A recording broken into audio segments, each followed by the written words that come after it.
It's not day. Throwback Thursday. You are now about to witness the strength of street knowledge. It's not just any day. It's Mr. Throwback Thursday. All you kids want to get on and shit. You are now about to witness the strength of street knowledge. I'll be damned. At the count of three, I want y'all to tell me the name of my DJ. 1, 2, 3.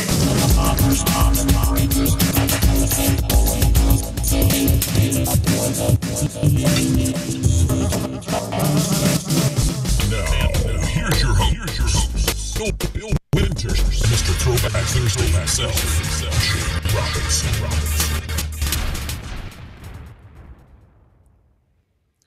Welcome, everyone, to the Mr. Throwback Thursday podcast, episode 248, streaming live to you on YouTube and through Periscope as we record on this Tuesday evening, and brought to you every Thursday on your podcast and through itsfreshradio.com. It is, again, episode 248, and it is, again, your two favorite hosts. Bill's up in New York, Jamie's down in Virginia. How's things, man? Things is things. Shitty day, which, you know, we told the patrons about earlier. But, you know, anytime I get to do this, makes everything better. So things is looking up. Things is looking up, and things is looking pretty familiar as far as everything goes. We have hip-hop headlines tonight. Mm-hmm. We have Woo News tonight. We have a one and done and a record of the week from our new artist of the month for November of 2018. We will have some lyrics. We did pose a question to the posse. We'll touch on that for a little bit. We will. Give you a football update. Then we'll put a bow on it. But before we get into the news portion of the program, my co-host, the indelible Mr. Throwback Thursday himself, lucked into concert tickets the other night. Yeah. I want to start out by saying thank you to Bye Felicia. For those of you who've been around for a while and followed our football update, if nothing else, you know Bye Felicia. There was a concert coming to town, and I had talked to you about earlier, the Alumni and MC Light. And they were coming for Hampton University's homecoming. And then I said, well, it's on Saturday night, and we're going to see Woo next Thursday. So I didn't want to say, okay, well, I'm going to go to this show, and then I'm going to go to that show, and you know, I'm stingy with my money. And Bye Felicia hit me up and said, hey, do you want to go to this show? Because I just stumbled into an extra pair of tickets. I said, hell yeah. So for those of you who, for some reason, don't know the Alumni, it's Moni Love, Chubb Rock, Dana Dane, Kwame, and normally it's Special Ed. But when Special Ed isn't there, the one and only Greg Nice, friend of the show, Greg Nice, fills in for him. So I got to see Greg Nice. For any of you out there who have never gotten to see Greg Nice in concert, Greg Nice is one of the most energetic shows you will ever see. He loves hip hop, you know, not just because he performs it. He is all about hip hop, and he wants you to have the same experience that he's having. So it's nice to see Greg Nice, even though I didn't get to see Special Ed, but I saw Special Ed at the Yo concert.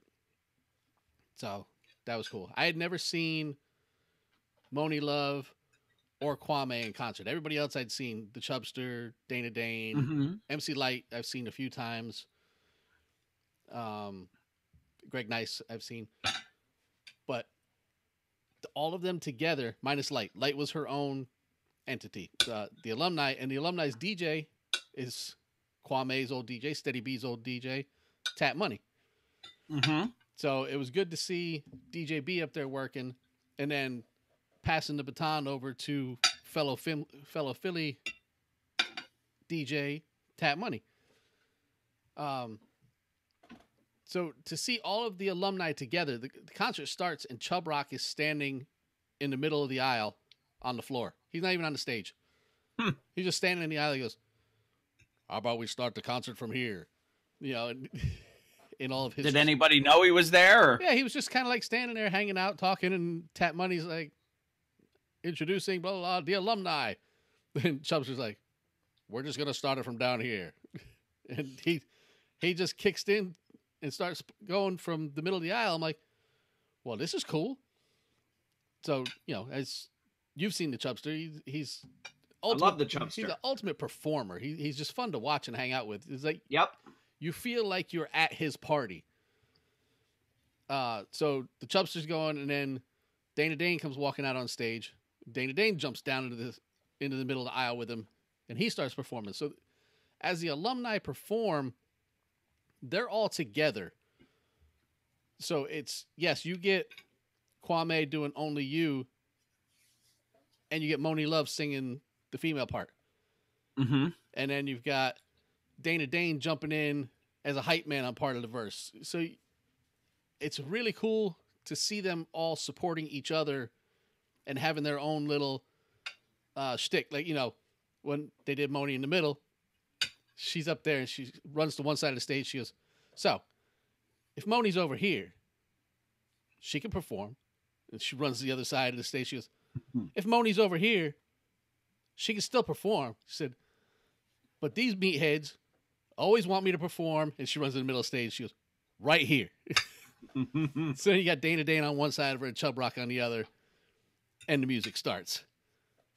So as she goes, Moni in the middle. Where's she at? And then they go, in the middle. Yeah. And she did Ladies First, and she did her verse, and then she did part of Latifah's verse. And it's what I didn't know about Kwame. He has all of his family is here in Suffolk, Virginia. Really? Yeah, the Hollands live in Suffolk. He's, I guess, from Suffolk. I didn't know that. Yeah. I didn't know that. So they were in the seat. They were in the seating right in front of where we were sitting. They had the VIP friends and family section. I got to see Disco Stu out there. So yeah, we're Disco Stu. We were talking, hanging out. That's somebody you're gonna have to meet when you come down here next time. I'm gonna make sure that you get to meet Disco Stu. He may be at the Woo Show. I don't know. Okay. Yeah, I'd like to meet Disco Stu. Yeah. So he was there, and B was there, of course. I don't know if you got to see the video of B doing work. I put that up. Mm-hmm. It's just a really good show, and of course, MC Light is MC Light. She's in my top 5, not top 5 female MCs. She's in my top 5, right? Because and she had DJ K Rock's back with her. That I didn't know that. B said they've been back together for like 2 years. I just remember DJ K Rock was with her in the beginning, and then she moved on. So the DJ K Rock, let me hear a scratch, and it was actually K Rock. Nice. Not like going to see Eric B and Rakim, or going to see Rakim and hearing him say Eric B's on the. Well, no, Eric B's not on the cut. It's just you. Right. So to hear that, throwback to your DJ that you had from the beginning, and he's actually there. Mm-hmm. Like going to see LL and have him holler out the cut creator. Which, doesn't do you any good if he's not there. No. Z Trip is not cut creator. Z Trip's incredible. Right. Mm-hmm. He's not cut creator. So it sounds like it was a good show. It was, yeah. And everybody in the door, I'd say we were there at like 7:40, and B was already working. Mm-hmm. I'd say the alumni probably kicked off in the 8:45 range, and then Light was done by 11. We were out the door. Nice. Yeah, it was a good show. So thanks again to Bye Felicia for hooking me up. Mm-hmm. And let me hang out with her. That's right. She didn't get me in the door and then say, all right, you go over there. No, it sounded like a really cool night. So I will say I'm a little bit jealous. So see, you need to come back down here and we can get you into some fresh events, fresh radio events. Yeah, if I didn't have all sorts of things up here that I had to be doing. So the new Beastie Boys book. The new Beastie Boys book came out today. I do not have my copy yet, so I can't tell you how good it is. I don't have it yet either. I will have it. But yeah, it came out today. Should be more stink made about that. Mm-hmm. People who don't read books, I'm sure there's a ton of pictures in it. Go get it anyway. Yeah. I will get it. I believe I Not that it's a library. The Barnes and Noble has it here, so yeah. Amazon's had it on pre-order. Mm-hmm. But yeah, pre-order for Amazon was just you can pay for it. Yeah, but you won't get it until it comes out. Cart. Yeah. Mm-hmm. Yeah, it's kind of like pre-ordering on iTunes. Yeah, the old people rap show starts earlier. You're damn right. Yeah, there's actually a very funny comedy bit by a guy named Greg Barrett about old people going to rock shows and stuff. Mm-hmm. So it touches on that. It's not rap shows, it's rock concerts, but yeah. go listen to it. It's hysterical. Yeah. So let's say we get going with a little bit of them hip-hop headlines, huh? Let's do that. The 3 p.m. dinner special. That would be the blue plate special, yes. Blue plate for the blue hairs. That's right. I can wait till 4:30. Let's kick this Triple H.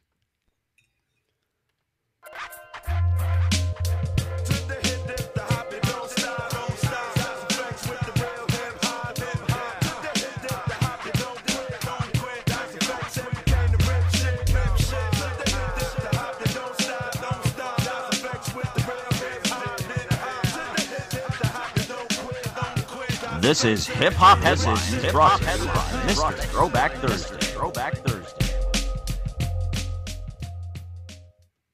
Well, get on it. It's your turn.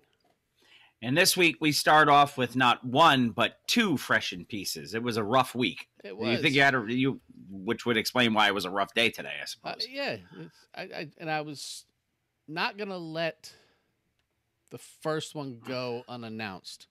Right, and I'm glad you put this one first. Yeah, there wasn't because as much it's a little coverage. more.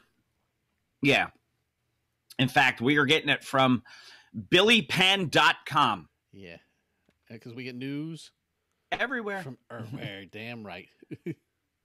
And it says, "Rest in peace, Karas, the Philly graffiti and hip hop legend you've probably never heard of." And which is part of why we're here doing what we do. You know, not to tell you when people die, but to bring you information like this that you may not know. Right. Because until I saw this, I had heard the name, but I didn't know really anything about him. Last week, Philadelphia lost a legend. Eliu Nazario, known in his only neighborhood and old school hip hop lore by his tag name Karas, died on October 14th at the age of 51. It's too young.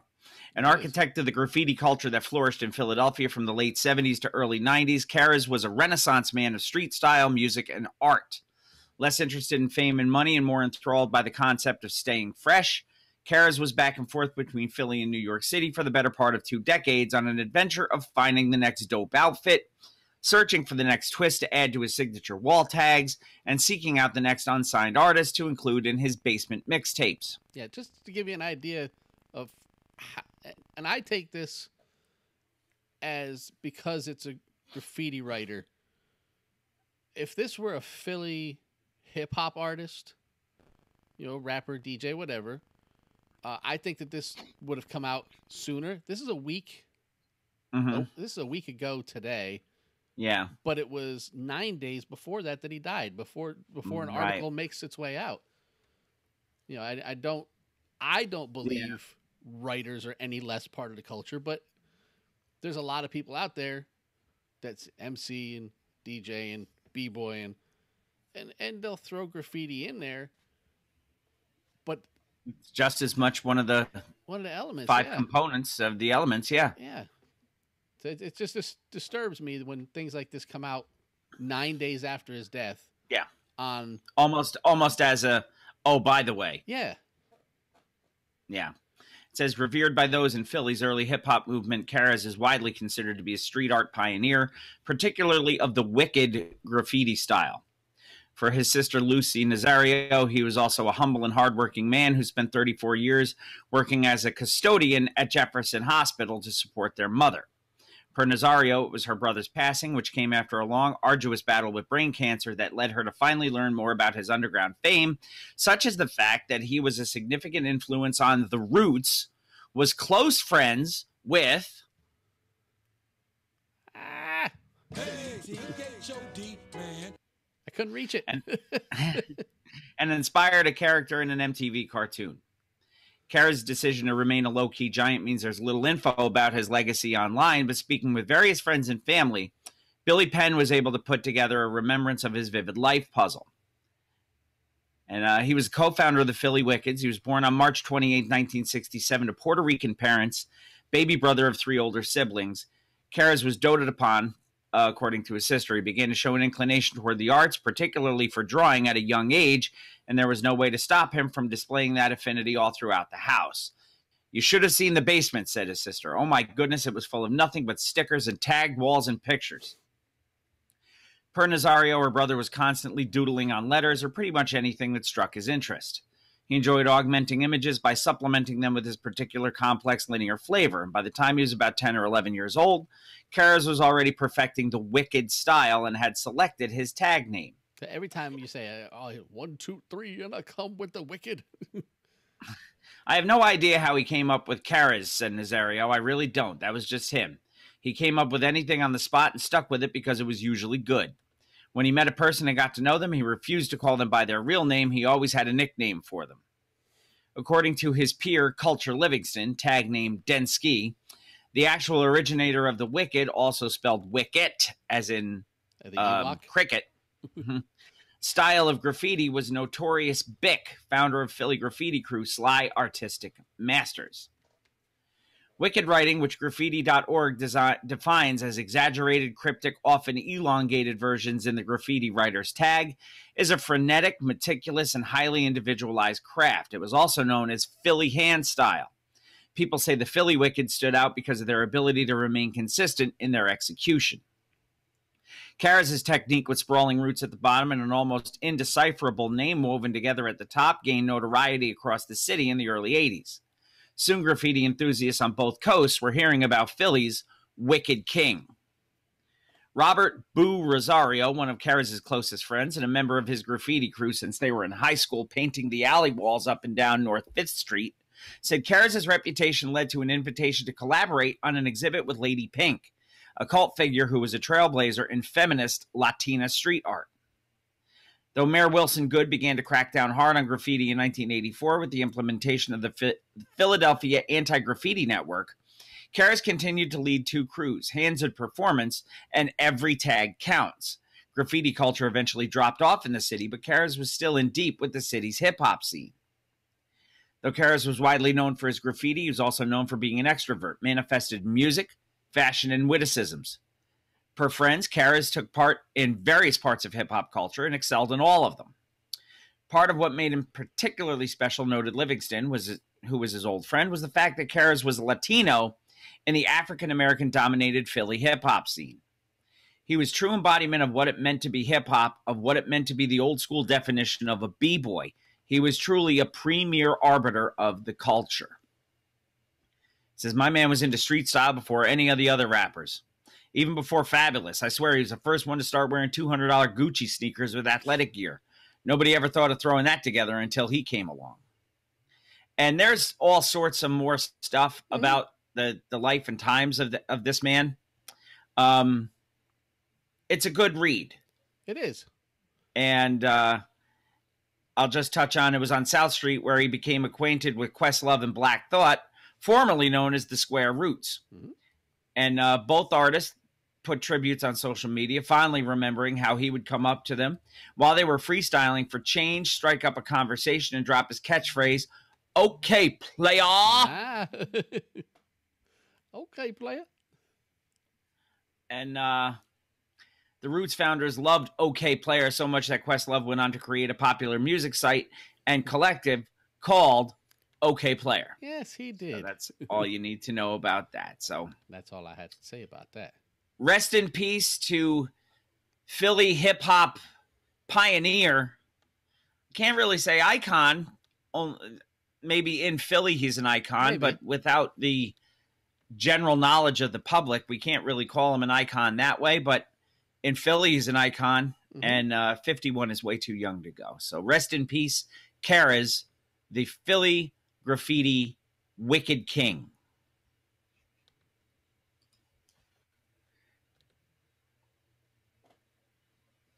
And now we have another fresh in piece, unfortunately, and this one is a little more famous.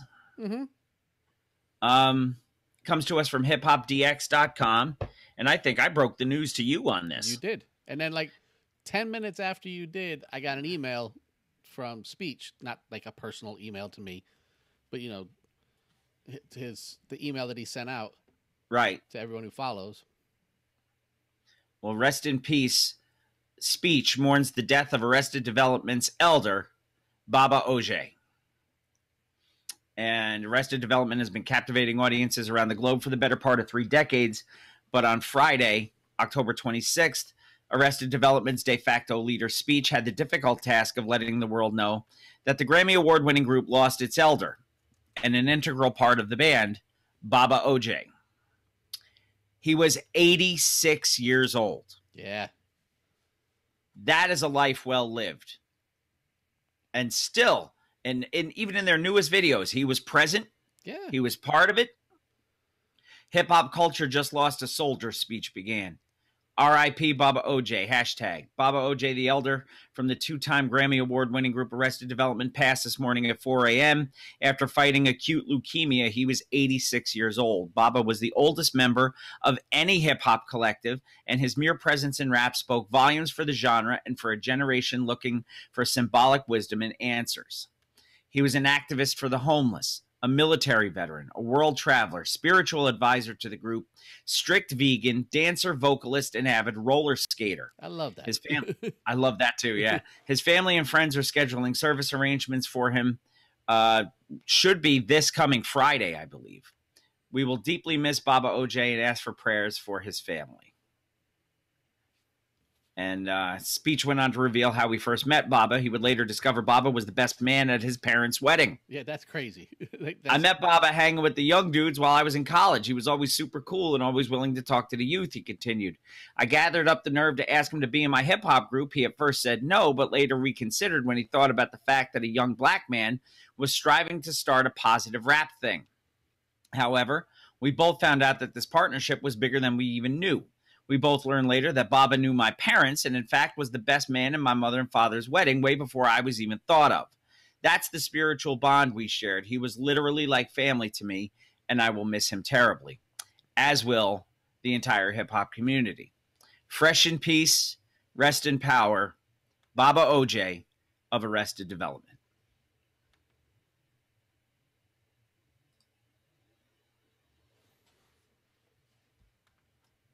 Now let's get something happy.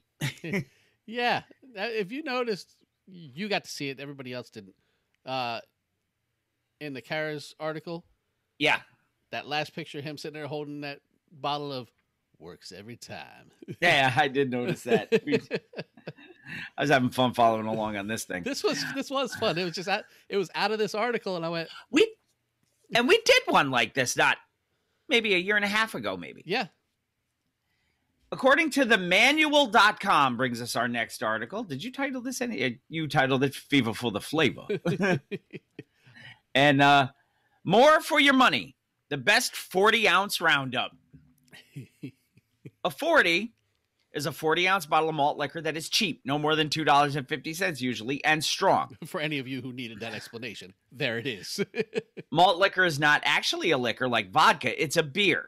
The usually higher alcohol content is a result of a strong lager or ale with added sugar or corn, which boosts the fermentable sugars and therefore raises the overall alcohol concentration. And one of them is charcoal filtered.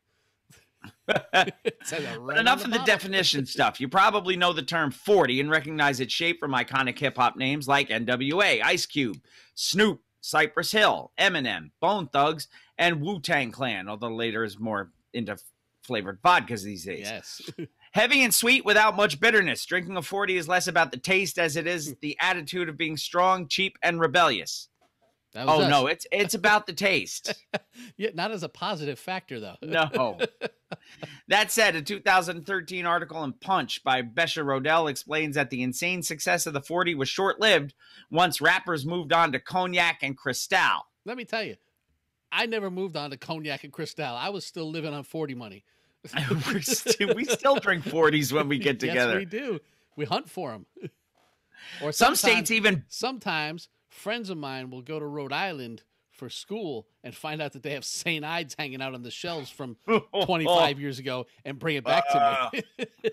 Some states even ban the sale of 40s. However, I can't imagine a day where I don't see a 40 in the cooler of the liquor store. And in the spirit of keeping that poor rebellious kid alive, we're grabbing the best 40s off the shelf to enjoy after work, including malt liquor, as well as beer and wine as a bonus. Yeah, I bet you they don't have any Cokie 900 on this list. No, I'm sure they don't. Or In the any best, in the champagne. words of Bone Thugs and Harmony, bless the 40 ounce. I was very upset that there was no champagne mentioned in this list. First one they mentioned is Mickey's. Yeah, which I had a guy, which we'll get to our question later, try to tell me was not a malt liquor. What does it say right underneath Mickey's on the bottle? I believe it says fine malt liquor. It does. Most beer experts agree if they're going to drink any 40, it's going to be a Mickey's, made by Miller Brewing Company. This malt liquor has 5.6% alcohol by volume and is crisp and generally light for a malt liquor. Indeed, it is a fine malt liquor, as its bottle says. And the judges at the GABF and World Beer Cup agree it's a standout brew for being, well, a malt. But you have to drink it cold. Otherwise, the corn heaviness is just too heavy. The overall taste is smooth and never bitter. Yeah. This is like the champagne of malt liquors. Well, Miller Lite is the champagne of beers, isn't it? Get some Miller High Life in this motherfucking joint. It used to be the champagne of bottled beers, but they changed the label, by the way. Yes. Colt 45 is next. Works every time. Works every time. Sweet and silky with a hint of lemon. A Colt 45 is not for hardcore IPA drinkers, but those who enjoy a light Kolsch or Saison. Pick up a Colt 45 for your throwback evening. Edward 40 hands, anyone? If you're looking for a grainy and tart beer that doesn't have a bold flavor. Colt 45 is one of the top 2 most popular malt liquors ever made. Thanks, Afro Man. And packs an ABV of 5.6%. The beer pours straw yellow with a white head, but honestly, there's no use getting that fancy. Just drink the damn thing. Because works every time. Look, Next. they did have, like, at the time, the greatest spokesperson. Oh, Billy D. Williams, Yeah. baby. Yep. Works every time. I tell you, that Edward 40 hands, Yeah. that's a drinking game. I'm sure it does. You duct tape the 40s, one in each hand. Yeah, Uh-huh. Yeah, it's a nasty. No, I'm not doing that. Forget it. No, it's a nasty, nasty game. Next on the list is our Old Faithful. Old Gold. Pass me that 8-ball. 8-ball. Old English 800. Back to the basics of 40 royalty. Old English 800 is another one of the most popular names in the game. Eazy-E's song 8-Ball is more or less a homage to the Milwaukee brewed malt. At 7.5% ABV, it's stronger than others on the list, but that doesn't necessarily translate to tasting good. Ask any other 40 drinker which name is the best, though, and someone will throw out Old English. I'll be that guy. Expect a smooth and rich drink that's got a dose of subtly fruity aroma. Is it the best beer ever brewed? No. Is it a great 40? Yes. And it is charcoal filtered. Bonus, 40-ounce Muscadet. Oh, also, bonus knowledge about Old English 800. What? Bottled by the Pabst Brewing Company. Yes, that I knew too. The 40 got a boost in 2017 when 40-ounce wines came out with a rosé in a 40-ounce bottle. Look, 40-ounce wines came out with champagne. Avocado toast eaters flipped their shit, perhaps because they were the ones drinking 40s in high school. I mean, college. And now their bougie sensibilities and street rat tendencies converged into one. But instead of the rosé, I recommend the 40-ounce Muscadet from 2016. That is a legit Muscadet French white wine. No, that doesn't mean it's a Moscato. Fresh lime, white peach, lemon, and gardenia fill the nose and palate with a blossoming mineral quality. Chill that shit and wrap a paper bag around it for real 40-ounce style. Like, Heather said she's a double deuce lady herself. Look, I give you the one bonus benefit of the double deuce over the 40. You can get through it before it gets warm. If you're good, yeah. Yeah, you get to the bottom of a bottle of St. Ides just below the bottom of the label. Oh. That is probably... You're drinking urinal water. Before the flush. Yeah, it's really, really tough to get through. Now, not to say we haven't done it repeatedly, but it's difficult to get through that last 16 ounces or so. Oh, So the double yeah, deuce is that's- the way to go if you can find the proper malt liquor. Not that St. Ides special brew stuff that was fruity flavored and stuff, because that was awful. yeah, what you really don't need when you're drinking malt liquor is more sugar. Right. It's not the way to go. Last one on the list is Soul.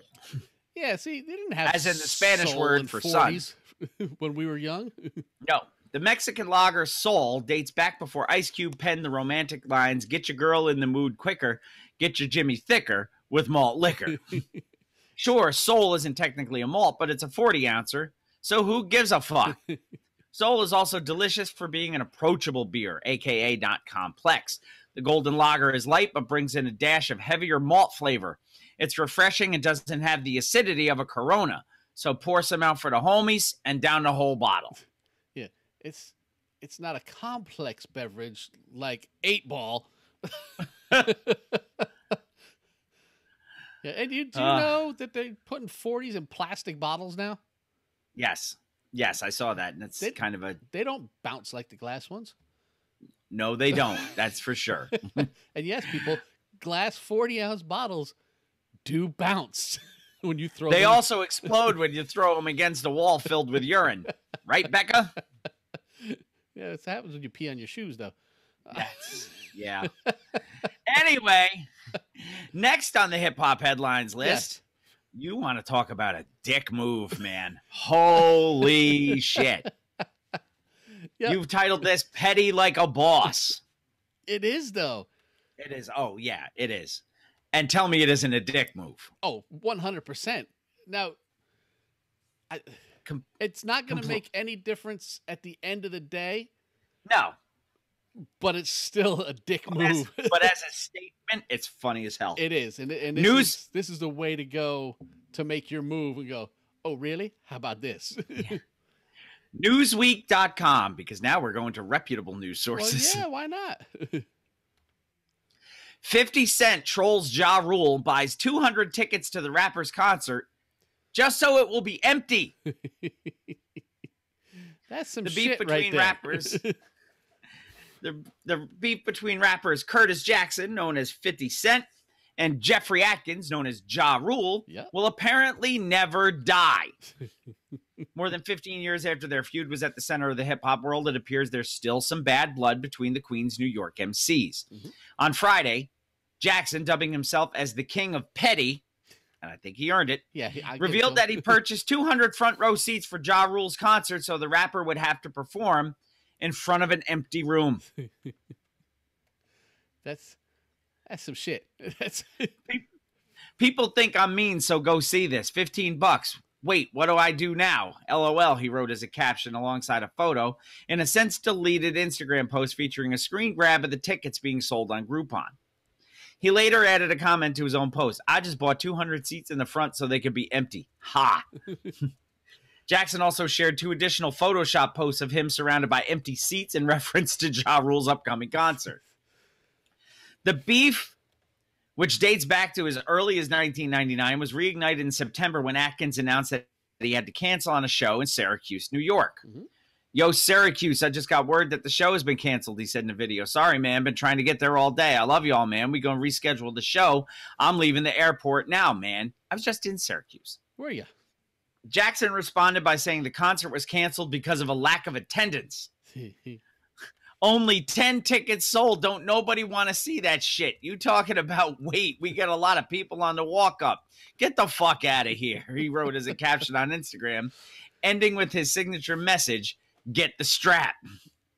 The original cause of the beef between the rappers seems to be up for debate. Jackson alleges that Atkins' animosity stems from an incident in which he was robbed at gunpoint in October 99 and witnessed 50 Cent socializing with the culprit in a nightclub several weeks later.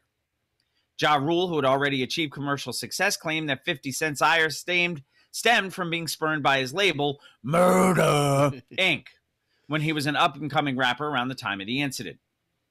Following the release of 50 Cent's single, Life's on the Line, which featured threats directed at Ja Rule and his label, the two were involved in a heated argument that turned into a physical altercation at an Atlanta nightclub. In March 2000, Jackson and his G-Unit crew crossed paths with Murder Inc. at the Hit Factory Studios in New York City, which, following another altercation, left the rapper with a stab wound. Ja Rule and Murder Incorporated rapper Black Child, who took credit for the stabbing, were both arrested. In November 2002, 50 Cent released his first major single, Wanksta, as part of the 8 Mile soundtrack and later Into Club. In January 2003, as part of his debut studio album, Get Rich or Die Tryin', which led to huge commercial success. And a horrible PlayStation video game. Yes, yes. It says 50 Cent had also, as I scroll back up,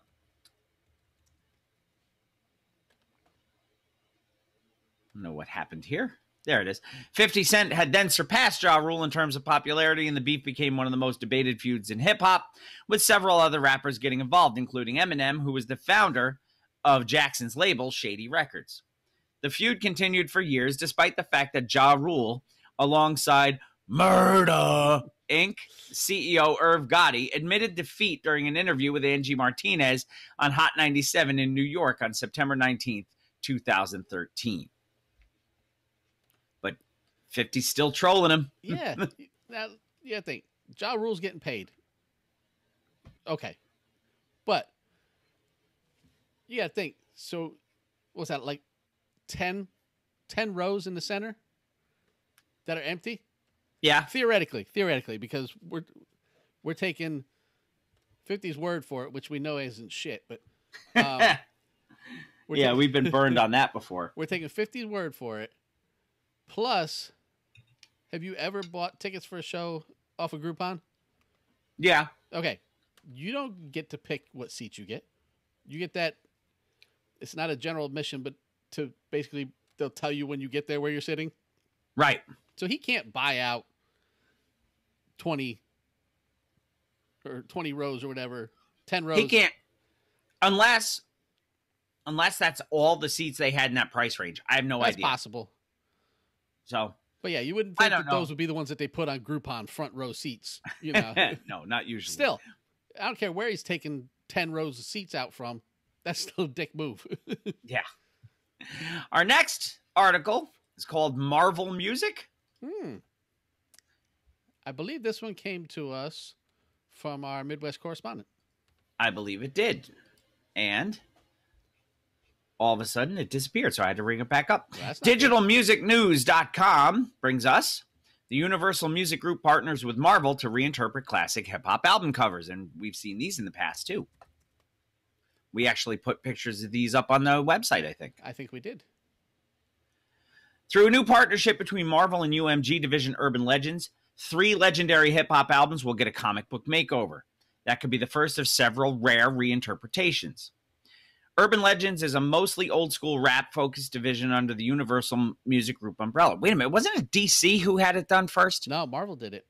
Was it Marvel? Yep, because I remembered the Iron Man on what was it? Yeah, and Iron Man's part of the Marvel Universe. So yeah, I think it was Liquid Swords that they redid with Iron Man. Mm-hmm.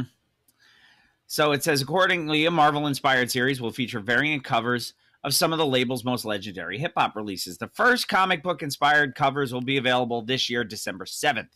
Kicking things off will be 50 Cent's 2003 album, Get Rich or Die Tryin', featuring Iron Man posed behind cracked glass. LL Cool J's 1990 album, Mama Said Knock You Out, features The Punisher, mimicking the rapper's famous pose. That's pretty cool. Yeah, I can tell you they're not cheap. No. I went and looked. Finally, Jizz's second album, Liquid Swords, features Iron Man dueling Maestro in the skies. The variant covers actually debuted in 2015 as an homage to these influential albums, but now the two will be combined for the first time in history. Fan favorite comic book artists work to reimagine hip-hop covers with Marvel characters front and center. Each album release will feature numerous collectible options. A double-color vinyl variant cover collector's edition will feature the Marvel artwork. A deluxe variant cover collector's edition stores the album LP in a gatefold cover. It also includes a double-color vinyl and limited edition copy of the original Marvel comic book that featured the artwork. Both collector's editions are limited to 3,000 units. You can pre-order the first of the 3 of the ongoing series at Urban Legends website, which is urbanlegends.com. Yes. The listed prices for the variant albums ranges from $39.99 for the standard collector's edition to $59.99 for the deluxe collector's edition. Yeah. The Punisher's take on LL Cool J's album is the personal favorite of the author of this. It says it'll be interesting to see which other album tie-ins arise from this partnership. Yeah, $60 for an album and a comic book. That's pretty steep. It is. There are people who pay it, though. Yeah, and it's really tough for me because I spin my vinyl. I don't just go, ooh, look at my vinyl. Look what I have. No, you play it. Yeah, so for me to spend $60 on something I'm going to spin, that's tough. Especially since I own Mama Said Knock You Out. Right. Which is the one that I would want because that Frank Castle pose on there is kind of badass. So I'm not spending $60 on Mama Said Knock You Out. No. Then I got to listen to what's the candy bar one? No, Milky Cereal's on that one. Milky Cereal, yes. The second worst LL song ever written. After Pink Cookies in a Plastic Bag. Get crushed by buildings. Our next article comes to us from our friends, and we can say our friends because we've used them on more than one occasion now. We have. They just keep popping up, and I'm getting to like them. BrooklynVegan.com brings us. See, they don't have to tell us they're vegan. We tell everybody for them. Right. You have entitled this, Dust Yourself Off and Try Again, Try Again. Thank you. That's how you wanted that, right? I'm sure. Clinton Hill Street likely being co-named after Biggie 5 years after initial opposition. It says likely, kind of like allegedly. Yep. Last year, a basketball court in Clinton Hill was renamed in Biggie's honor despite some initial backlash, and now it's likely that a street in the same neighborhood will get the same treatment. Brooklyn Paper reports. On Thursday, members of the neighborhood community board nearly unanimously approved a proposal to co-name St. James Place between Gates Avenue and Fulton Street. That's an orange one, right? Huh? St. James Place. I said that's an orange one, right? Yes, that is. Okay. Wow, a Monopoly reference. I love it. And Fulton Street, which is where Marist College is, the block that Biggie grew up on. Christopher Wallace Way. The co-naming was proposed 5 years ago by Brooklyn artist Leroy McCarthy, a man who has dedicated his life to this kind of thing. He's the same person who spearheaded the rejected Beastie Boys Square renaming and the Beastie Boys mural, as well as the Aretha Franklin subway installation and the A Tribe Called Quest mural on Linden Boulevard, and who has been hoping to make Wu-Tang Clan District a reality. He's been trying to do that for like 5 years. It was initially opposed by local leaders. At that time, it was a pretty embarrassing reaction. It was sad for Brooklyn and the community board, McCarthy said, according to Brooklyn Paper. As the article reports, not everyone approves of the co-naming. Fort Greener Lucy Coteen, who the last time around notoriously, argued the rapper also known as Notorious B.I.G. was too fat to be honored, among other things. What kind of shit is that? Again, begged committee members to vote nay, citing some of the rhyme spitter's more salacious lyrics, printouts of which she distributed at the meeting. How many of you read his lyrics? I have a treat for you, said Coteen, who called the rapper a gun-toter, drug seller, and misogynist as she whipped out her evidence. I invite any of you to read these out loud and read them to your children. I can't even say what his words are. They are all about promiscuous sex. But as board member John Dew reportedly pointed out, we have a president whose lyrics you can't read out loud. He said it, not us. Yeah. After the panel's full board votes on the co-naming, it will head to council, and it will almost certainly pass, considering the project already earned the support of Clinton Hill councilwoman Lori Cumbo. So, looks like there will be a Christopher Wallace Way. That's what I'm talking about. Right next to one of the orange properties on Monopoly. Yes. Our final piece of hip-hop headlines, 1988, a number. Comes to us from our friends at NPR, who we've been using a lot lately, too. Because they've been coming with the good stuff. NPR.org, how Slick Rick and Queen Latifah breathed life into hip-hop in 1988. A number. Another summer. 1988 was a colossal year for hip-hop, which we have already discussed as probably being one of, if not the best years ever for hip-hop. Soon to be classic albums from Public Enemy, NWA, Run DMC, Boogie Down Productions, and more solidified the art form birthed from the Bronx as a viable and music industry funded endeavor. Stretch Armstrong and Bobbito Garcia, who host NPR's What's Good podcast, remember the hip hop revolution circa 1988. It's the last time there was truly a meritocracy where the best artists sold the most amount of records based on the fact that they were dope, Bobbito Garcia says, asserting that top hip-hop artists of the 80s all had distinct sounds, aesthetics, and points of view they expressed in their music. Stretch Armstrong points out the styles of rap at the time, from the comedy of Biz Markie to the stoic seriousness of Rakim to the militancy of Chuck D and descriptive storytelling of Slick Rick, gave fans an incredibly varied and really rich experience. Garcia credits UK-born rapper Slick Rick, who released his debut album, The Great Adventures of Slick Rick, in 1988, with broadening hip-hop's horizons beyond New York. I tell you, that Slick Rick album, that's the one that I went down to the city to Tower Records and picked up because because we didn't have it coming anytime soon. And you got it on vinyl. I did. Slick Rick, with his jewels, with his suits, with his eye patch, it just kind of breathed life into hip-hop in so many ways, Garcia says. For all of hip-hop's confidence and swagger, some rappers were becoming known for their misogynistic lyrics, but in '88, female MCs answered with their own beats and points of view. Armstrong remembers that when Queen Latifah dropped her 1988 single, Wrath of the Madness, she was immediately accepted. That record was running it, he said. And MC Light's 1988 track, 10% Diss, stands out as a competitive, grimy track communicating more than just being attractive to guys. Hot damn ho, here we go again. Yeah. In 1988, the door was wide open. The premium was to be original, unique, and attempt to push the platform forward, Garcia says. And I can't argue that at all. No. 1988 was a monster year for hip-hop. Mm-hmm. Absolutely. And that will be the end of hip-hop headlines for this week. It will. So, we are going to take our first break of the evening. We're going to come back with a couple of pieces of Woo News, a one and done, and a record of the week, and we'll name our new artist of the month. You don't want to miss any of that. So, come on back right after the break. Mr. Throwback Thursday, episode 248. 248 episodes, a lot of episodes. And we haven't gotten any better. We haven't gotten any worse. No. Quality's gone up with the recording. Yes. Sound quality has gone up. Show quality has stayed the same. Yeah. Truth, roof. All righty. All right. Now let me start our Woo video and then cancel our Woo video. So I can... Because it's going to freak out. Yep. Okay, get that out of there. Okay, so if you're ready... Let's do it. All right, we'll come straight back in. Oh, hold on. I have to answer a text behind the curtain.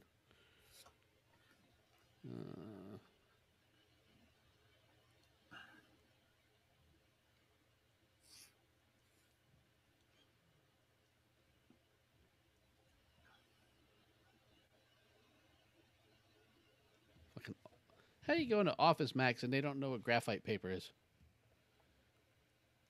I really don't know. It's fucking carbon paper. It's one thing if you don't have it. It's another thing not to know what it is.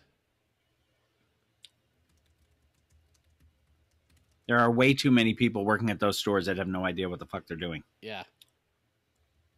Especially this time of year when they start hiring for the holidays. Mm-hmm.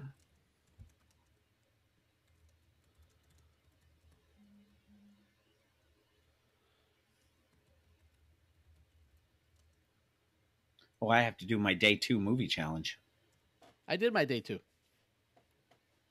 Yeah, what'd you put up? Was it Reservoir Dogs? No, Boondock Saints. Boondock Saints. Yep. I know you know what day 1 was. Yeah. Dude, why can't I fucking copy and paste this? I don't know. God damn it.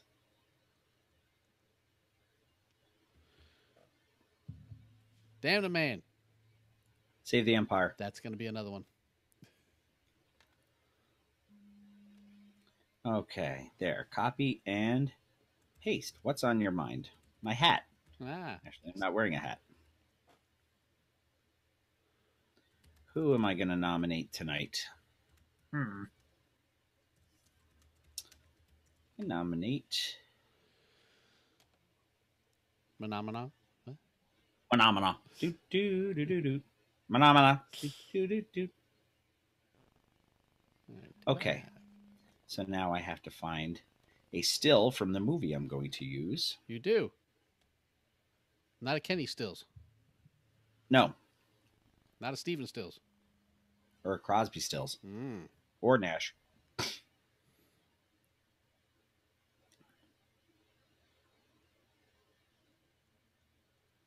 All right. Images.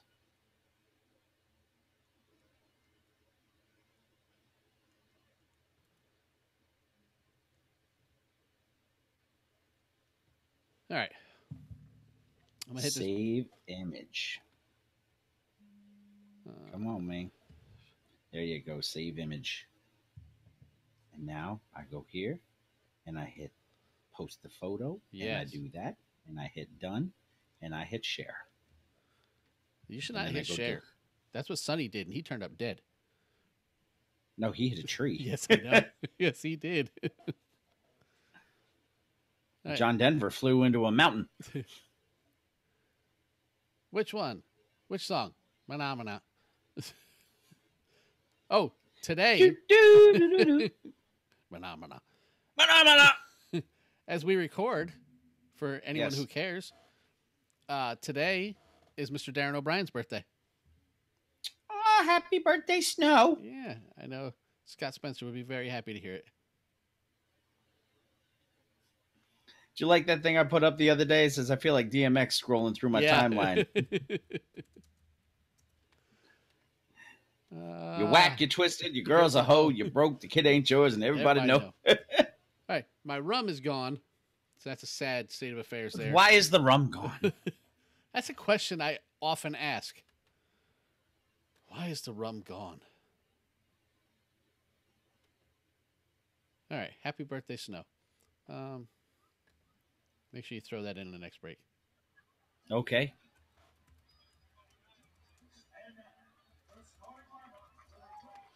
Okay, Let's do it. yeah, we'll bring in. Or shall I say, woo it? I blew it. All right. So we hit this drop, This what? Thank you. and then we'll bring in some woo news. We'll bring it in with a Shri. Woo's your mama?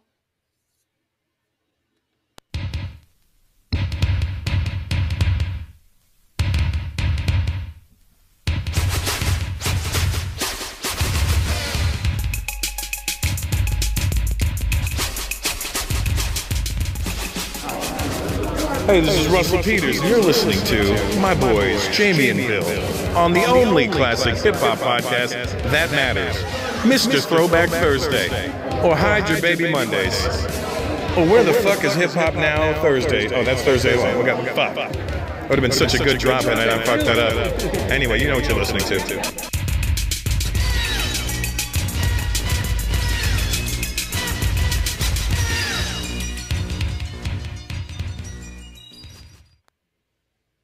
The RZA, the Jizza, Raekwon, Master Killer, Inspector Deck, You God, Method Man, Ghostface Killer, and Old Dirty Bastard. It's now time for Woo News with Mr. Throwback Thursday. Welcome back to Mr. Throwback Thursday, episode 248. It is indeed time for Woo News. And Woo News brings us two articles this week. Yes. Oh, and I used that Russell Peters drop for two reasons. One, because it's one of my favorites, not because he's Russell Peters, just because of the way it plays out. And two, because today is the how manyth anniversary now of Jam Master Jay's death? Was it 2002? Yeah, it's like 16 years. As we record, not as Right. you're listening on Thursday. Yeah, I saw his son posting pictures of him as a baby with his dad, and I said, "Man, is it that long?" Because I met Jay's son, which is his DJ name is JMJ Son, because his Right. first name is Jason, which is really cool. But to have met him and then see a picture of him in Jay's arms as a baby, it was kind of weird. Kind of weird, yeah. So rest fresh in peace, Jam Master Jay. Wow. Yeah, it's been a long time. Shouldn't have left you. Well, our first article of the source, or of Woo News, comes from the source, thesource.com. And it features one of our favorite members of the Woo. Does it? It features Toast Face Rolla. Just because we have fun saying it. Yeah. And anyone, seriously, anyone who has not figured out why we do that, there's a grilled cheese restaurant in Australia called Toast Face Grilla. And it's named after Ghostface Killer. So, yes. But you have named the article Flying Guillotine. Yes, because it chops off your fucking head. Nice. Yeah. Rap legend's Ghostface Killer, who is now the head of directing the upcoming Wu-Tang album, jumps on the video for Decapitation Chamber alongside buzzing Detroit rapper Lazarus. It has been years since we have seen Toast Face Grilla make such an appearance. The intro to the video shows the rap icon passing the torch to the young MC by declaring, "You got the key now," and expressing the difficulty in the task that lies ahead. The video then takes us into the chamber where the decapitation is about to take place. The decapitation of a mumble rapper seems to be the means by which an aspiring wordsmith, such as Lazarus, earns his stripes in order to join the elite circle of lyricists.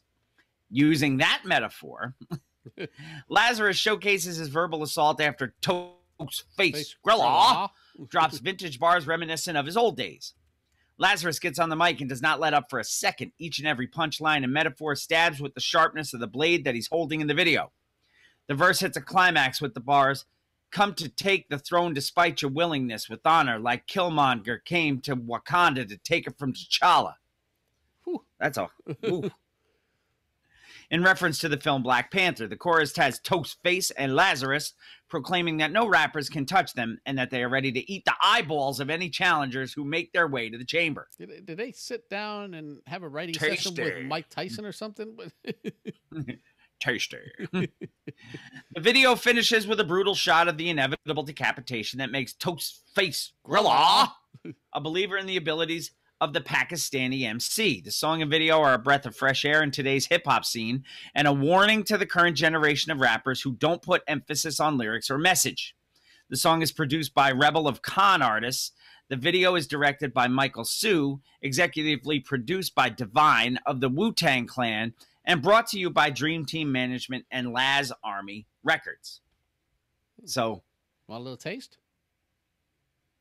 Let's do it. I'll give you a little taste of it. Let me see if I can make things work here. I'd rather taste that than eat the eyeballs out of a dead MC.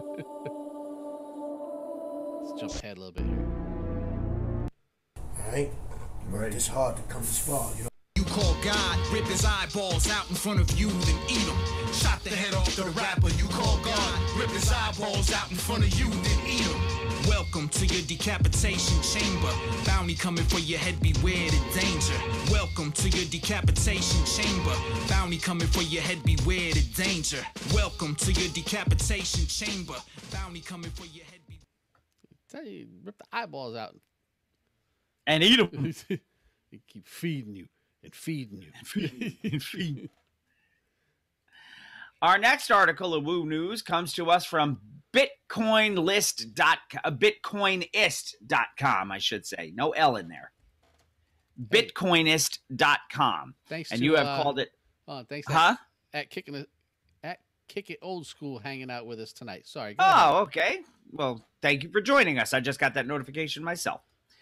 Bitcoinist.com, and you have labeled this one Old Dirty Money.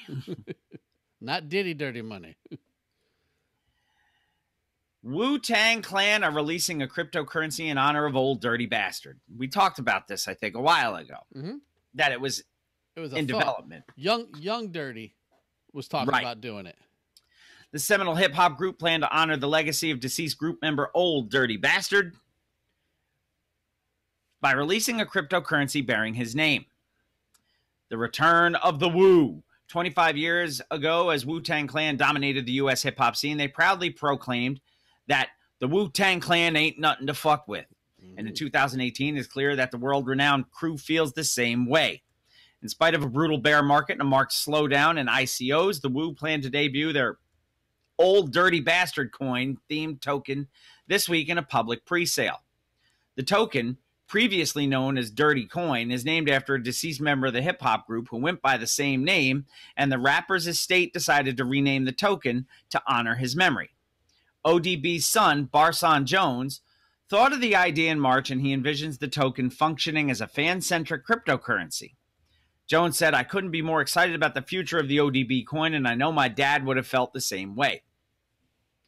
Currently, the plan is to build the token on top of TAO blockchain.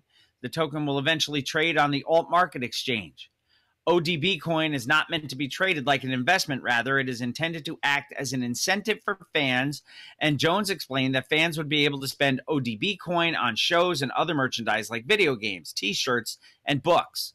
The token will also be used to fund albums, concerts, and other Wu-Tang Clan related projects.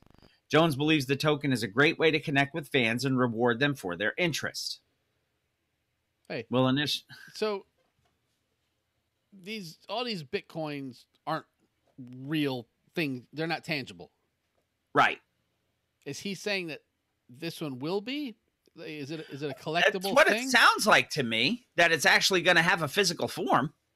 So like maybe you buy however many like you would with a regular Bitcoin, or I always say Bitcoin because that's the one that I know.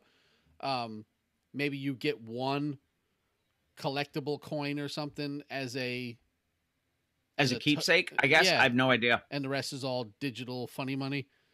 Yeah. I'd have to really research it, and I just don't have the time or the energy because I don't understand a lot of that stuff. No, I don't either, which is why I don't have any. You know, I've been told by some people, I'm not going to throw any names out there, but I've been told by some people, people who give me shoes and stuff, that I need to get in.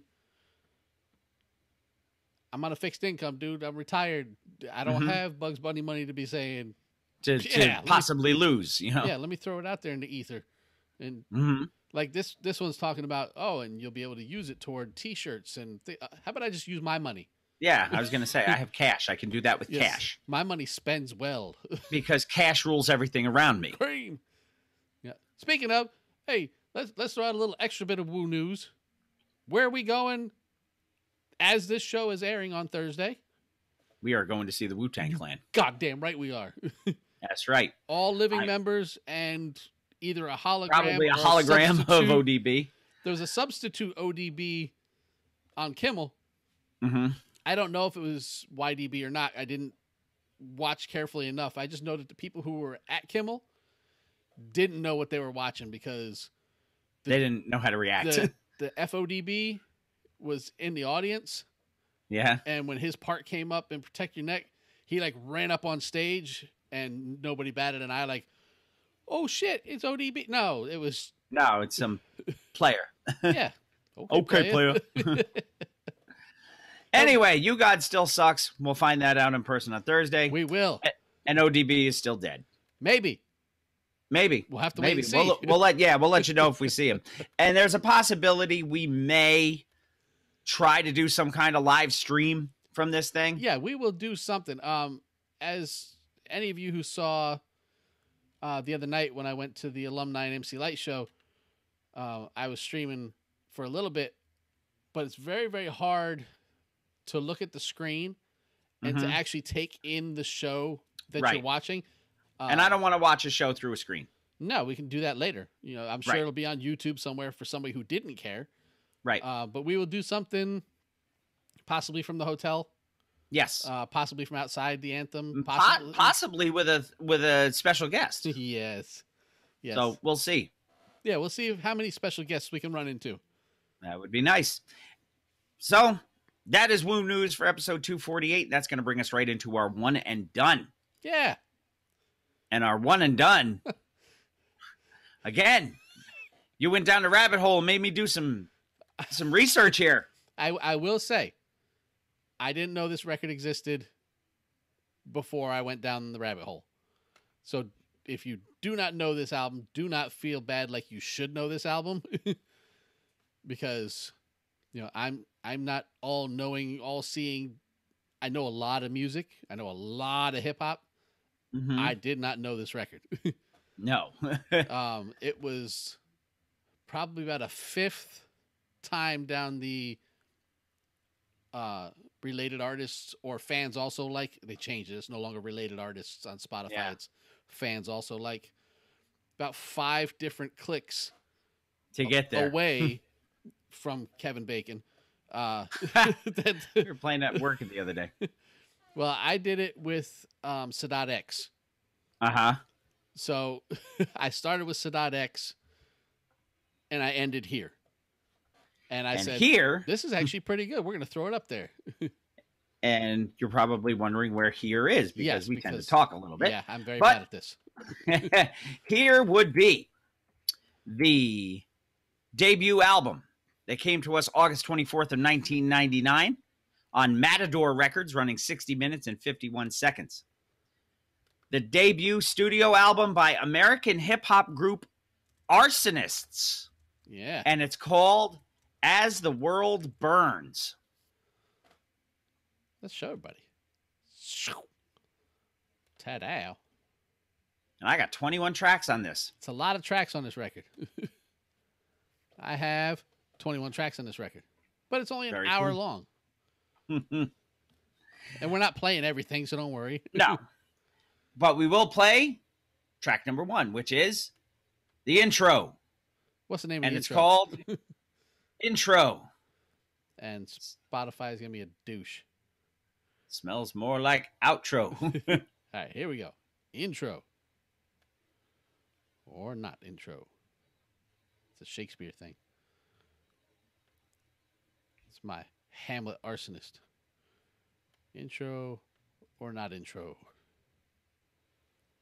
Spotify want to be douchey? It does, because I push play. As everybody can see, I'm pushing play. Mm-hmm. And it says pass. Over here, you can see I was listening to Poison Clan earlier. Yes, I see that. Come on. Oh, it's going to play now? Yeah, this is good radio. That's why we edit. Oh, yeah. A lot. All right. 1, 2. There we go. You recording? You recording this? Yo, yes, I am. Yeah, I'm on funds free. Do another verse, kid. Do another verse. Can you do my ad-libs for me? Son, I'm about to blaze this shit. I can't hear it. Yo, do something about this. Yo, you gotta pump up my headphones. I can't hear nothing. Yo, lower the mic, man. Yo, let me hear that verse again. I might want to do it over. Yo, I'm gonna do my ad-libs right after this, so just bring it back. Turn the light off.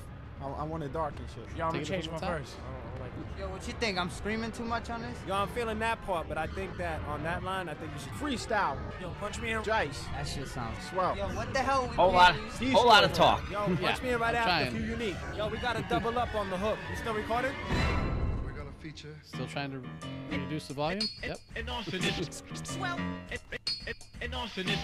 Spotify, my friend.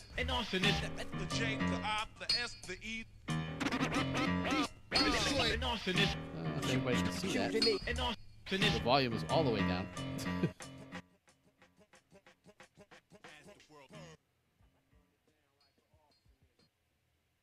Maybe? Maybe I think that's it. Might be, could be. Might, could be. I don't know. Could, might be. Yeah. So we'll try to do track 2? Sure, why not? Track 2, Backdraft.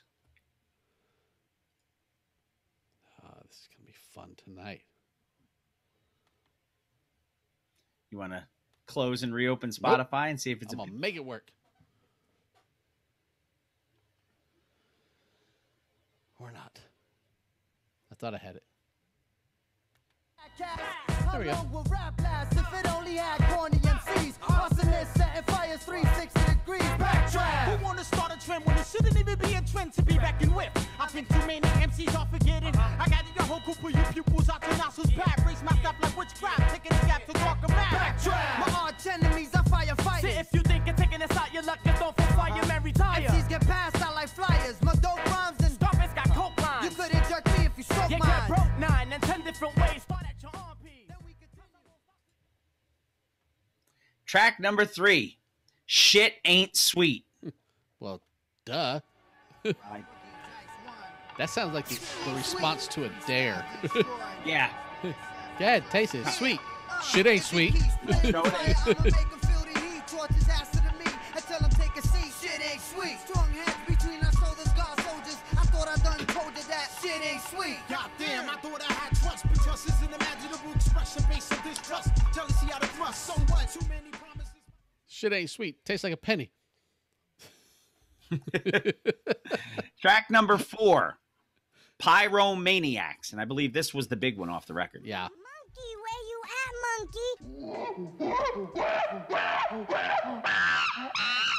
Okay, player.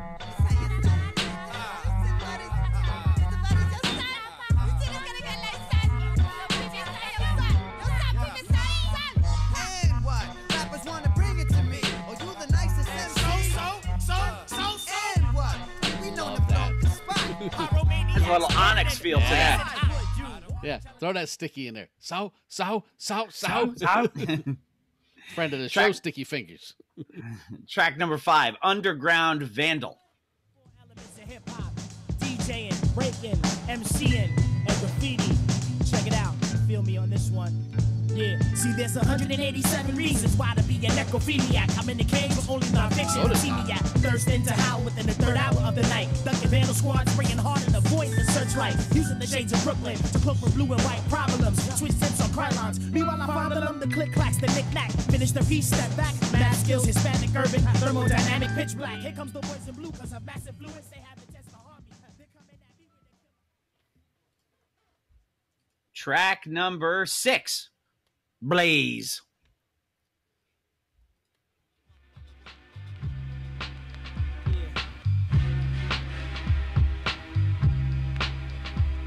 I suggest you keep your distance. My death blows inevitable and you're susceptible to physical injury. This music industry is full of that's why I'm flipping, dipping and diving. Phony executives to keep always consecutive. We also got a lot of actors who claim they bring the drama. The only way y'all get laid out is with your mama commas. Couldn't stop me semicolons and hyphens when I freestyle. 200 words a minute, speed typing, I'm hyping. I see the light at the end of the tunnel like one in the chamber ready to penetrate. How did we not know about this record, man? I have no. It's 1999.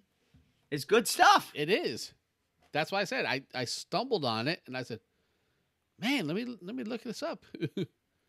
Track number 7, Venom. Venom.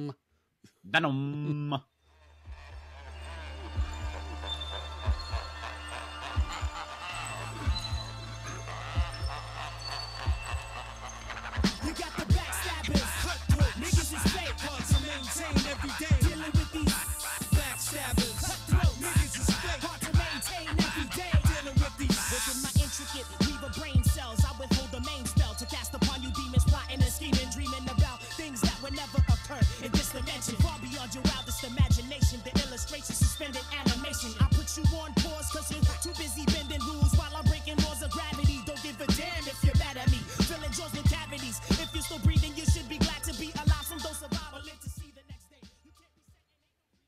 Yeah, I'm digging this. Yes. Track number 8, Frenemies.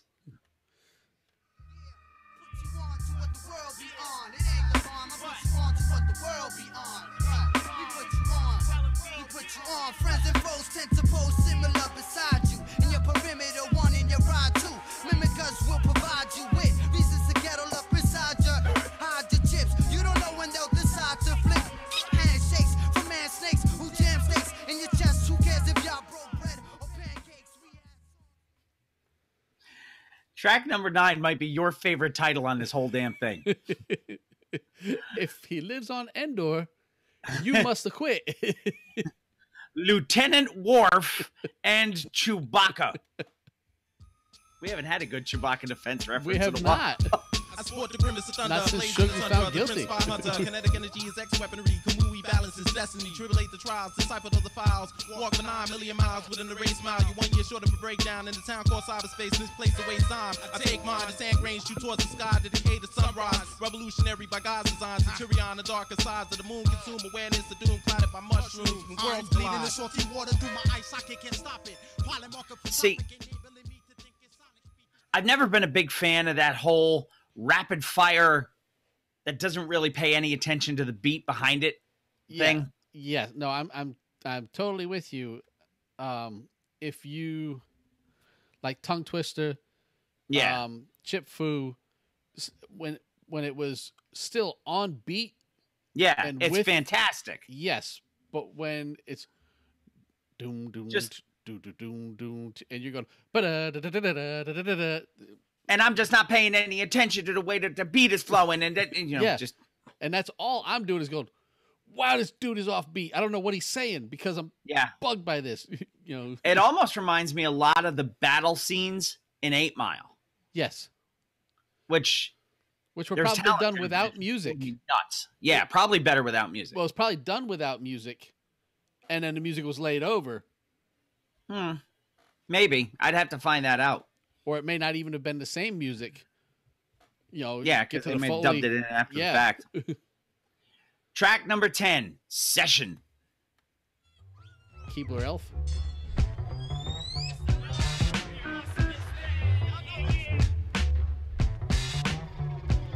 Hey, yo, you ready for the session? Yeah, no question. Hey, yo, you ready for the session? Hey, yo, no question. Hey, yo, you ready for the session? Yo, no question. So, yo, get on the microphone with no second guessing. I get up to a level of higher. I'm setting fires, arsonist. The styles who kicks in 65, so can retire. The slammable, the flammable. Kicked into my rhyme style. I'll be the rapper quick to pull another rapper's file. Here we go. Uh-oh. Heads up. Oh. I don't know who that is. I'll tell you, I'm not familiar with the artist. It's Destroy, Q Unique, Freestyle, Just One or Jice One, Swell, Kinetic Energy. There's a ton of these guys. I don't know who all's actually in the group. Who is who? And right. Right. So, but somebody in there has a very, very Onyx feel to them. Yeah. Like I said before. Well, that actually was Onyx. Uh-oh. Track number 11, Sheboygan. Isn't that a city in Wisconsin? I thought it was a Wayne's World reference. No, that's Sheboygan. Sheboygan. Flip MCs like a coin. It's going, it's going, it's going, it's going. Flip MCs like a groin. So what done? You think you ill? Stand still in my grill. Is you a rapper or an MC? What do you consider? Can you handle the microphone correct? You constant bullshitter. Man, you couldn't win if KRS was by your side. If I came at you back and tip a fight was in your tribe. Every day is Halloween. That's nuts. You couldn't win if KRS was by your side. And Rakim, Q-Tip, and Fife was in your tribe. He said Rakim had your back, and Q-Tip and Fife was in your tribe. Wow. How do you not know these guys? That's rough. Track 12, Rhyme Time Travel. Okay, we're going to set the coordinates for Q Unique to travel through Rhyme Time Travel. We're going to send him 1979, 1988, and 1999. 1979.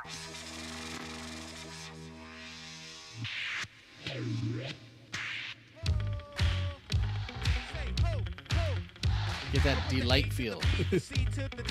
Yeah.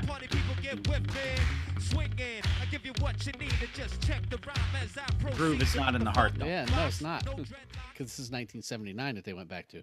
Mm-hmm. Track number 13. They could have went back to 1988 and did a Madonna track with this one, Live to Tell.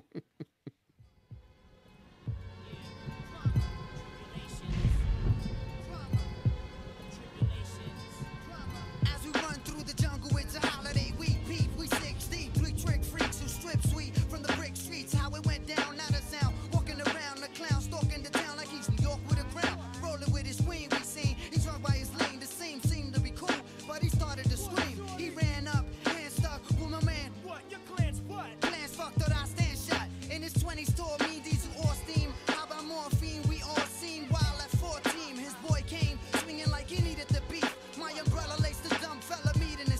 That's the guy.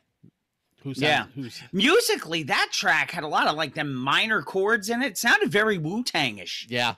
Yep. Track number 14, Seed.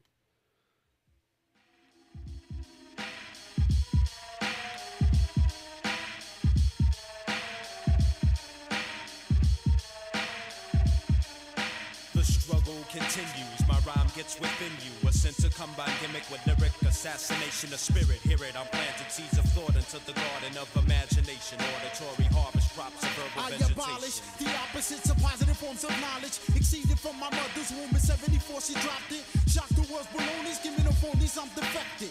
Extra high invisible, hammer and stuff I Rex. Blitz is what you get when you can't understand. Track number 15, Lunchroom Takeout. Do you get that from Lunch Lady Land? Maybe they have sloppy joes. Who's you, first of all? Nobody knows me in here. I'm slow, boogie. Who's you? Yo, Q, give me a beat. He wanted battle me. Give me a beat, Q. Yeah. Oh, man. Come on, super belly. Whatever, kid. Fix your teeth, Fat man. See the tooth fairy. Whatever, kid. Oh, look at your hair. Got fruitcakes in the house. Yo, check it. Check it. Man, please, come on. You just a bitch trying to flip. And I can tell you nervous why you got a switch in your lip. Cause you ain't got nothing for me. You corny. I know you saw me hitting up your mom's cause she was horny. And it was funny. Shut up, dummy. Learn how to speak. That's why your girl and your moms told me to sperm on a cheek. Now you done did it. You tried to battle me and you got calm looks. You about to come get burnt like all the food that your mom cooks. And then 1 minute later, you're gonna end up on the floor dead. You gas. The only thing that's big about you is your forehead. I just had to get to that part. I love that part. Nice. What do you think about you? Is your forehead. Track number 16, Worlds Collide.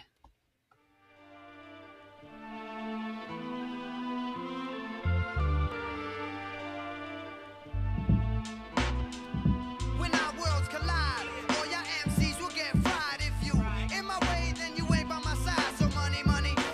Oh, we put your, cause we, yes, we, sitting no smoke detectors. Could you expect this kid with methods to put MCs out of school like the bestest in these sectors? Come off the head like cheap wigs to free kids. Don't sleep, dig, my rhymes is potent. So, come and peep pics. I got some back for your cat litter. I ain't your average rap figure. Reconsider my raps glitter. Whack hitters, step back critters. Set cell sellers. I'm him and tellers and fellas. I rock a style for crocodiles from Australia.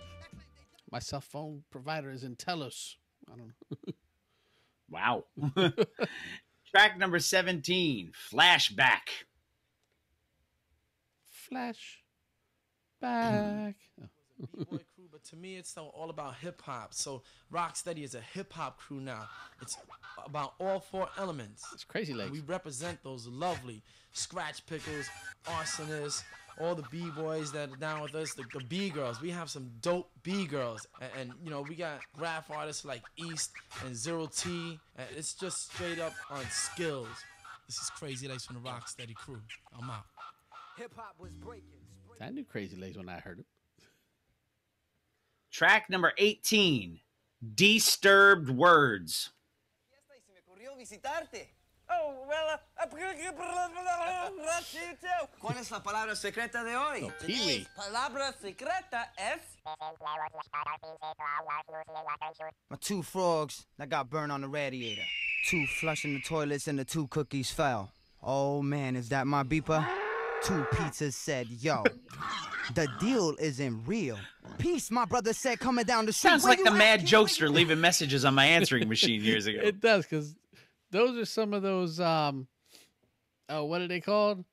Man, it's going to be a word I can't remember now. The tales that you tell that have a lesson behind them starts with a P. What are you talking about? Man, I can't think of the word. I have no idea, man. Yes, you do. And you're going to kick yourself. I'll kick myself later when we think about it. I'll probably be on the ice later remembering it. Anyway, Man, you're gonna piss track me number the 9. fuck off. You'll think of it later and you'll just scream it out. Track will. number 19, Gimbo's Theme. Posse, help me out. Gimbo, before you Gimbo. leave our village, don't interrupt me! To make your quest for hip hop easier, Take this. All right, the back half of this album's a little weird. Smoking suckers, joking others. Arsonists burn. Study potent, quoting lyrics follow. Comprehend. Destroys turn. Destroy, slap a man from here to Amsterdam until this track's the jam, cause that's the master plan. You know I have to slam out in Pakistan. Make your crew say, who's that rapper? Damn. Being bitter cause I'm better, That rapper, buddy. damn. Track number 20, appropriate for this week. It is. Halloween.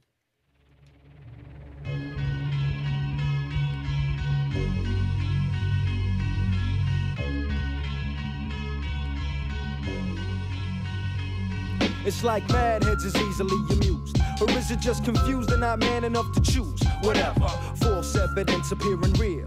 Fear, through all the distortion, my lyrics come clear. You wear the mask to disguise the real in you, but that's plain to my view, cause your soul is see-through. Influenced by the mass media, repeating the gimmicks they feed you. They break and mislead you, and in the end they come around the beat and try to bleed you. So you with the liars, the bootleg. Wasn't P? Fable. That's the word I'm looking for. Fable, okay, A story there you go. with a lesson attached to it. That's what you're talking about. The two frogs got burned on a radiator.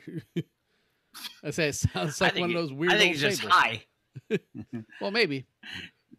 I say it sounds Last like track a on the crazy old record, fable. track 21, In Your Town.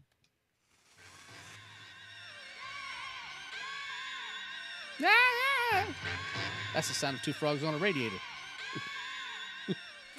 No, that's just a fable. We rocking everybody from the left to the right. We always getting down, they accept, staying hype. We going pound for pound to the death, we gon' fight when we in your town. Now by the power invested in me, I'm about to take control of the mic device. Not thinking twice, even if I get no love. These days you have to be signed to RCA to be loud. If you ain't puffy or rock him, you ain't moving the crowd. If you ain't Puffy or Rock him, you ain't moving the crowd. No, but Twin Hype could do that. Yes. Oh, speaking of the Piss Dookie. Yes. Our Midwest correspondent sent me this video today of Piss Dookie on the Ellen Show. Oh, getting scared to shit by a clown. That was the funniest thing I seen all week. That was really funny. Because she asked him before, and she's like, "So I heard you're afraid of clowns." He's like, "No, that's not true." She's like, "No, but I read you're afraid of clowns." He goes, "No, I'm black. I got other things to be afraid of. I ain't afraid of a clown." And then that clown jumped out of that thing. He jumped in a karate stance. Yeah, and almost pissed himself. Yeah, so. he Piss Dookied himself. He did. That was As the World Burns by Arsonists, your one and done for episode 248. There actually was some charting action on this thing. Was there? Don't anybody out there tell me that you knew this record either. No, because you're lying. That's a lie. You're a liar. You a liar. U.S. top R&B hip-hop albums peaked at 78 and one single. One single. Let's see. Let me scroll back to Spotify so I can look at the list.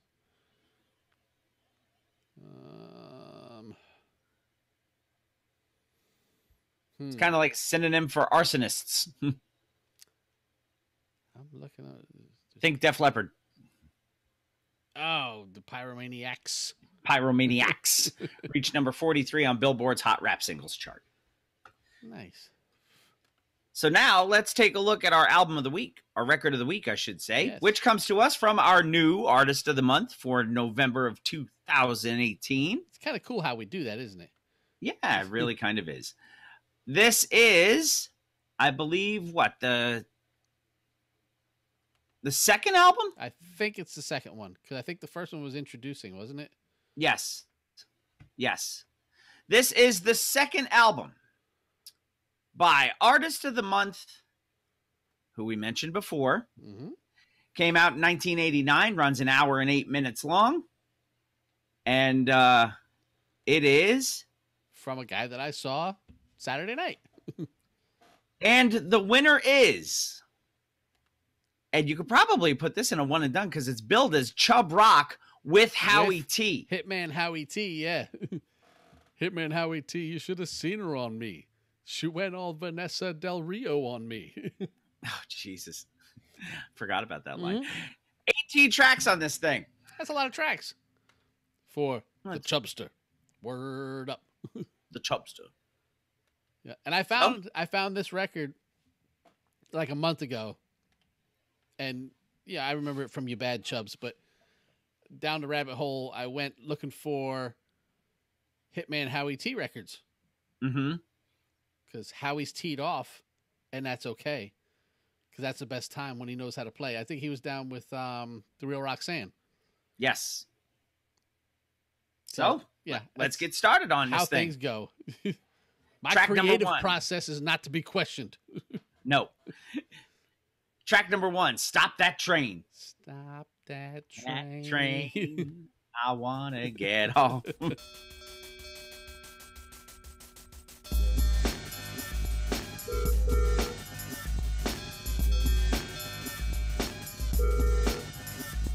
Stop that train, I mean the rap Amtrak that left 10 years ago, but now it's at 1288 Troy, so conductor ring the top bell. Ask for the fat genius, they know me well. And if you haven't heard, am I so absurd? I was just a youth when King Tim III came out with the first rap jam to quench the thirst. The guys started to rehearse a verse at a time. I just love that there's a King Tim III reference in this song. Yes. Track number 2, What a Difference. Plug in the turntable so it's able to get funky and get fans like Punky Brewster to cackle like a rooster when I am using. And that's how I choose to get funky on the microphone. You can bet if I was a cassette I'll be chrome, hard like metal but never normal. You know the deal when I'm on the reel to reel, or when I explode that will be the code to deviate the syllables and get into the mode like this. Give her this cause mental anguish and bliss. You whack talking that yakety yak. You wanna slap? So don't talk back unless I give you a track. So come on. You just got a Punky Brewster reference. Yes, I love it. Track number 3, Same Old Thing. God, I love Chub. It's the Chubster. That's the record I'm Word talking about, up. man. Word, I had one in my crate and you stole it. It's hard.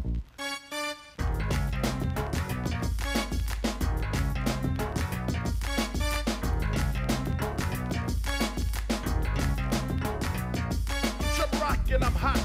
Yes, I'm funkadelic. I'm exact like an artifact, or maybe like a relic from the Ming or the Qing dynasty in China.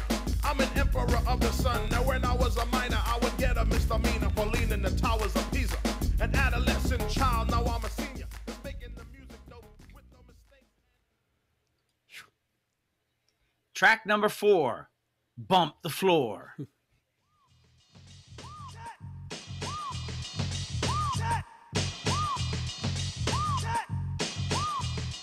Are you ready for this? Everyone, are you ready? And ready to get down and do no petty antics. Just flip and do dance steps. This is not a bank, but shake your assets. This is dedicated to all the hip hoppers. Part of the scene, just redeem the name of non-stoppers. That's in the club. Listen to Chub screaming and jumping for more while I bump the floor. 6'3", maybe a quarter of an inch bigger. Track number 5, the title track. And the winner is subtitled The Grammys? Who the fuck about a goddamn Grammy? I was going to ask you that too.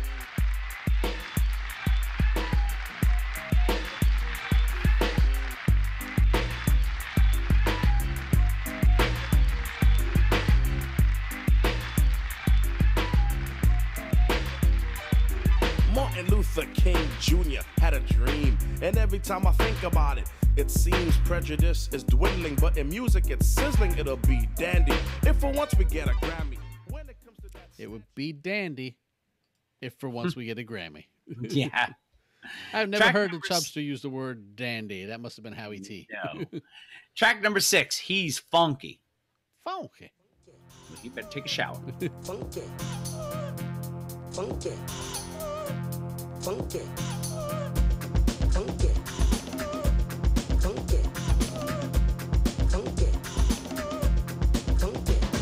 it's Chub Rock, the beast boulder. When I'm around, it snows in April and gets colder in May. Kick a tune in June, then I pour my rhyme like wine. Yo, can I reach the top fast without a shot glass? I'm strong like a fifth. A 40 is a risk. Another 40 reference. Track number 7, Blow the Whistle. This is not the Too Short song. No.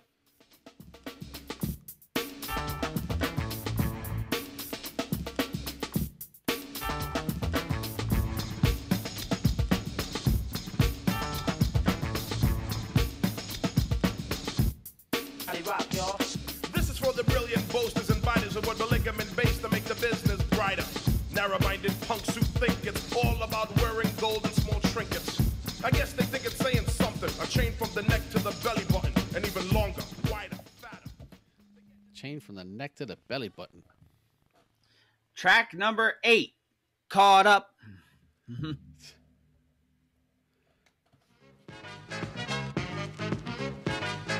Man, woman, earth, infinity. Transform and flow and yo go on. I'm not hot, but I'm burning while I'm burning warm. I'm like a wizard. I make a blizzard and a storm. Have knowledge from a college with a dorm. Knowledge with a college with the dorm. That's got that Chub Rock sound Yes. to it. Track number 9, Bonus Beat. It's Okay. a long ass bonus beat, 3 minutes and 5 That's seconds. a lot of beat.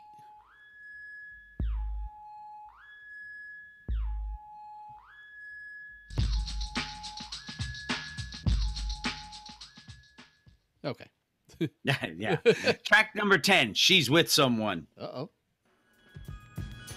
Well, fuck that hoe. Can't. She's with someone.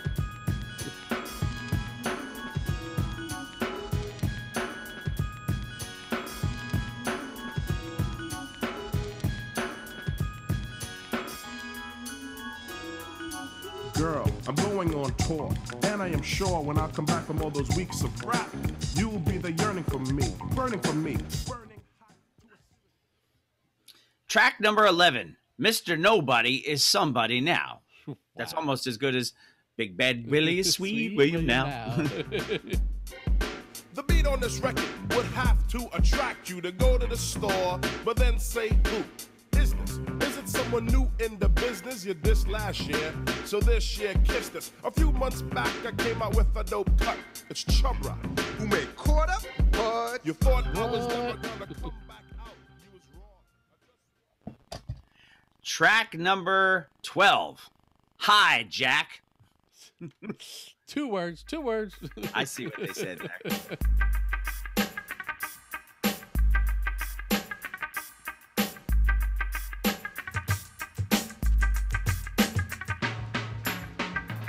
This is a hijack. I know you candy rappers heard of it. I hope you're healthy and wealthy. Cause Candy soon you'll be a girl. rappers. Like, Yes. when I approach and share the musical 'Cause notes, he's you know Chub. why I'm in first class and you're flying coach? Because you're new to this, but you didn't realize that I'm a pugilist. I begin my Track number 13, the aforementioned Ya Bad Chubs. Yes. This is an introduction. With music, they just be pumping. While hits just be dipping, the intention is for humping the floor. Shining the wood with your jeans, it's a denim. Don't worry, it's hip-hop. Don't hammer money, earning concern. And I'll be teaching and learning. Getting high from my rhymes and my looks. Not from bourbon, no solution, no remedy. No cure like a deodorant, yo. You have to be sure that if you talk up and walk up into my face, that you wouldn't become a big public disgrace, cause I'll ban you. Because I'm bad. Track number 14, Hip Hop Rodeo.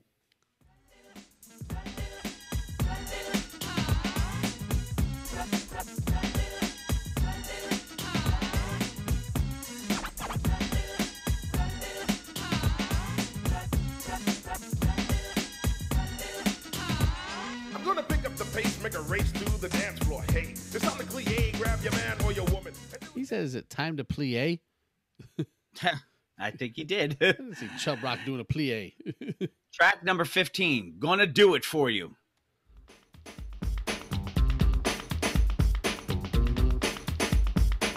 That's a familiar I'm gonna move to the groove till I'm sore, and I'm sure that I will highlight the tour. Get on stage first, rehearse the burst, open on the mic all night and recite things you cannot say and display. I'm not a Slim Jim, I fill to the brim. I'm not him all day. Who discuss they pray? I don't show up. I'm punctual. So punk, you have no luck. You better start carrying a rabbit's tail. It's not too many times you hear a rhyme talking about I'm punctual. No.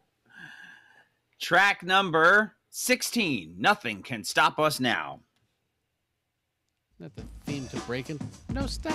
Don't get these side records, man. So just click some flamboyant stuff. Nothing Nothing can stop the chub, 'cause when I push, everybody lands on their tush, so shush. I'm a boy wonder, not a bleeper or blunder. When I get a Grammy, you'll receive a whammy. When I'm at a concert, there's a red alert to turn down the decibels, decrease the megahertz. The bass propels to the... I thought the goal was no whammies. And stop. And big bucks. Track number 17, Talking Loud, Ain't Saying Jack. Okay, play it. Shut up already. Shut up already. Shut up already. Why you talking nonsense, talking garbage and trash? Don't you know that don't last? You're gonna keep talking till you find the jaw. Speech is slurred when I break your jaw. Words will never hurt me, but I get sticks and stones and a piece of chrome. So leave me alone. Take a chill pill. Wow. Final track on the record, track 18, Don't Trespass. Well, it's against the law, you know. You can get a ticket for that. You can. Like jaywalking.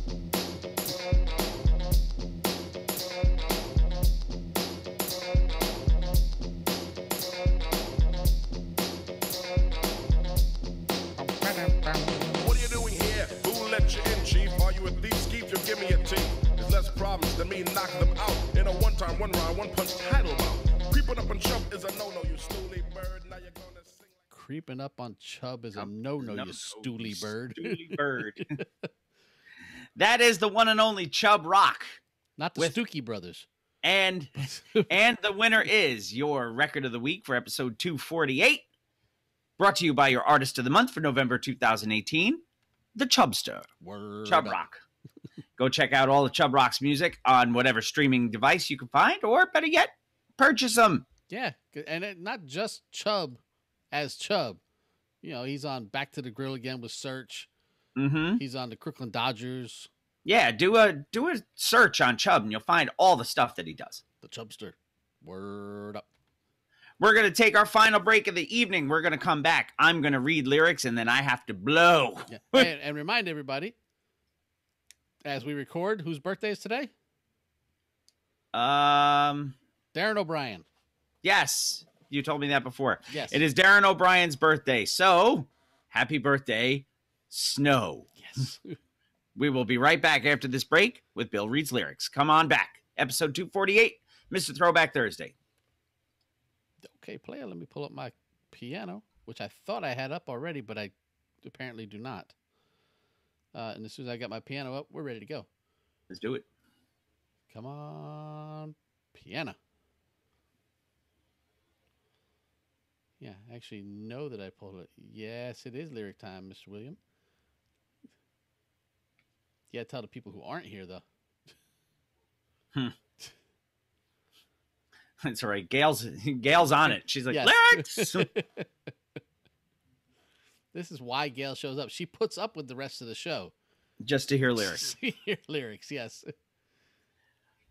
You got piano up? It's coming. I have 7,000 things running on my computer, so when I go to open something else, it's like, hey, dude, hold on. One. Okay, that's there. Take this here. A what? Kill that. It's a tiger shark. I should probably pull up the lyrics so I know what to send you. They were a request, so it's not even me. Of course.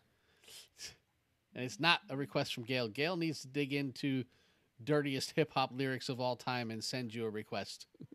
Let's see. She rocks for free. Not for free. Maybe I'll do it for charity. Ooh la la ah wee wee. Say Muhammad Ali. I say Clash's Clay. You say butter. I'll say parquet. I'm pulling up lyrics. Sorry. You're getting all Greg Nice on us. I am. I'm going to make it real funky for you. All right. So we will hit this. Oh, hold on. Let me start and then stop that. Yeah, so it doesn't screw up. It may anyway, and I'll just have to put it in a post. All right. All right. We're going to hit this. Drop. And then we will play an intro. Let's do this with a Shri.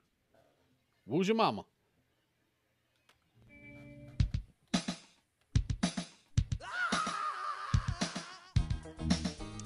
Hey yo, this is Speech from the group Arrested Development giving a shout out to Mr. Throwback Thursday. Peace.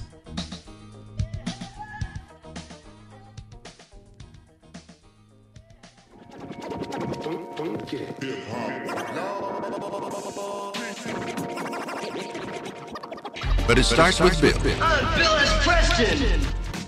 It's called reading. Top to bottom, left to right. Group words together as a sentence. Take Tylenol for any headaches. Might offer any cramps. Most people probably don't listen to the lyrics, but they should. Welcome to Bill Reads Lyrics. Welcome back to Mr. Throwback Thursday, episode 248. I did like that Arrested Development drop there from Speech. Thank you. It's funny because I was following the Twitter feed of everybody wishing them well, you know, sympathies on Baba OJ's passing. Right. And somebody referred to him as Mr. Wendell. Nice. So I'm wondering if that was the source for Mr. Wendell. I don't know. Mr. Wendell's a bum. So I don't know. Well, they said sorry about the passing of Mr. Wendell. So Yeah. Maybe he played him in the video. it could have been. I have to go back. and So look. I'll have to go back and watch it. You got lyrics? But you ain't got none. So if I want a battle, get a shotgun. Shotgun. All right, send them my way. Yes, these lyrics have been selected from our West Coast correspondent. Hugo? Yep. He sent me a request this week.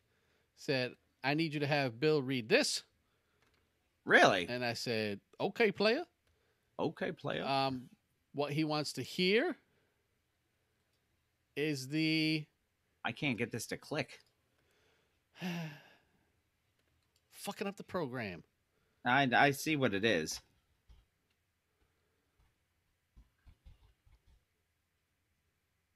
See if I can't open the chat. Yeah, it's not. It didn't come over as a As a link? as a link. Oh, let's try it again. Go here. We'll go here. We'll open chat. I don't want to chat. Chat. And Kirk. In his bed, anyway. Indeed. Still my favorite team name I've ever come up with. Still didn't come over as a link. All right, let me see. Send. What is this? Say something nice. I don't want to say something nice because this is pissing me off. So I see what song he wants. So I'm just going to bring up Yeah. Go to Genius myself. Yes. And let's see. Can we do a search here? We can. We And can. we go That's how I find most of them. here and go.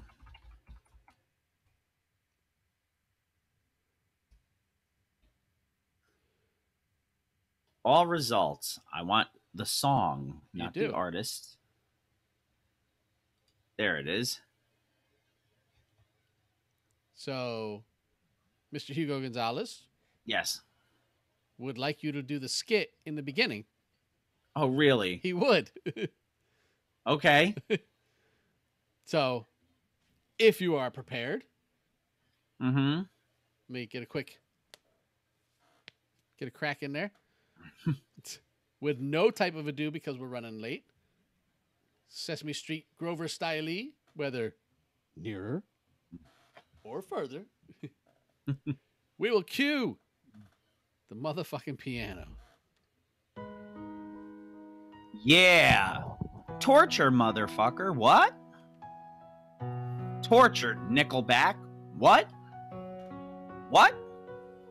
I'll fucking tie you to a fucking bedpost with your ass cheeks spread out and shit, right? Put a hanger on a fucking stove and let that shit sit there for like a half hour. Take it off and stick it in your ass slow. Like, yeah, I'll fucking lay your nuts on a fucking dresser. Just lay your nuts laying on a fucking dresser and bang them shits with a spiked fucking bat. Oh, what's up? Blow. I'll fucking pull your fucking tongue out your fucking mouth and stab the shit with a rusty screwdriver. Blow. I'll fucking hang you by your fucking dick off a fucking 12-story building out this motherfucker. I'll fucking sew your asshole closed and keep feeding you and feeding you and feeding you and feeding you. Yo, roll the dice. Yo, roll the dice. Yo, so it's going down like that, huh? Yeah. Nickelback's is wildin'. Check it out, kid. Nicely done. And thank you to Hugo for sending us a request for Bill Reed's lyrics. Anyone out there, hit us up on the website, MrThrowbackThursday.com. There's a thing on the right-hand side that says hit us up. Click on it. You leave a voice message. We'll play it. And then Bill has to do whatever you say. Pretty much. We had a question of the posse. We'll go over that next week just because we're short on time. Yeah, because it's not going anywhere. And we had a fantasy football update. Let's just say, I'm in first place at this point because I'm in first place at this point. Well, we can put the question of the posse out to the posse since I only put it on Twitter. You throw it out there then. I said a poll question to go with the article from this week's show about the 40s. I said, for those of us who came up as rebellious teens in the 80s or 90s for you younger kids, or earlier for you older people, what was your 40 of choice and why? So you can answer us on Twitter, which it's easy to find, or hit us up on the website and let us know what was your go-to 40. And we'll play it and read it next week. And we made it. And I do have time to run through the put a bow on it. So the world's strongest coffee, Death Wish Coffee, fueled this whole thing, as you could tell by how fast I was talking this week. Death Wish Coffee, find them on Facebook, Twitter, or at deathwishcoffee.com. Use the code THROWBACK and receive 10% off your order.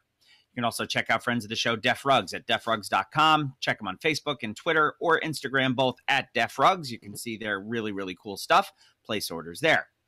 The Bittersweet Candy Company has handmade, small batch, different, and delicious chocolate. Check them out on Facebook. Place your order at bittersweetcandy.com.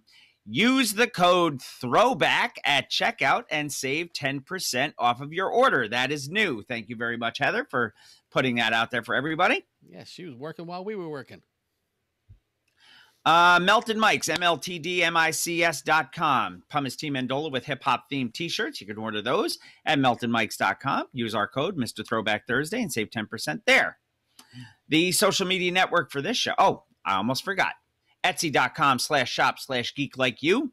You can get the new Dude Abides doormat. I love that doormat. And I'm actually going to make a can or bottle koozie with a Velcro on it. Goes along with it. It's got the same picture, but it says, "There's a beverage here." Same nice. thing. The social media network. We already mentioned the website, mrthrowbackthursday.com. You can leave us voice messages by clicking that microphone and hitting us up. Yes, do that, and we will play you on the show. What's up to Mozart's Ghost 99? Follow us on Twitter. You can see our Twitter handles right below our faces. _MR_TBT and Bill_MR_TBT. Like the Facebook page. You can find us all over the place. The High Voltage Radio Network at highvoltageradio.com. Hip Hop Menace Radio at hiphopmenace.com. Every Thursday morning from 6 to 8 a.m. Eastern on Fresh Radio at itsfreshradio.com. Yes. And before we call it a day, shout out to Gail Dunmeyer, Manny Baez, Fred Dietrich, Sarah Henderson, John Henderson, Hugo Gonzalez, and Sanket Patel, because they got 5 on it. Or more.